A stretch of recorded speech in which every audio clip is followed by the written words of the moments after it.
Hey you all, welcome to this video where I will help you out how to use checklists right here on FX Replay. So what we're going to do right here is we go right here to strategies and then you see right here that we need to upgrade. But if you click right here on checklist, you will find right here the checklist placed. So now what we're going to do is we click here on create new checklist and give this a name. So checklist 1.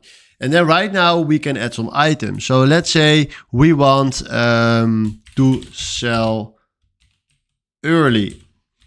Then we do add and then we have a checklist right here. And then we can also select right here required and we want to take profit, just for example, guys.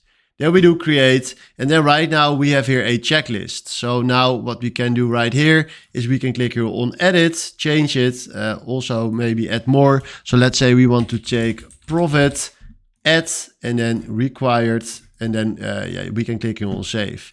Then right now, if you click here on edit and do required and do save again, you can decide right here what you want to do and you can play with this. So if you go here to edit and we can also throw it under or above each other, what you want. But right now we are having here a checklist that we can use. So this is how you can use the checklist right here on FX Replay. Hopefully this was the video where I was looking for. Thanks for watching and have a wonderful day. Ciao.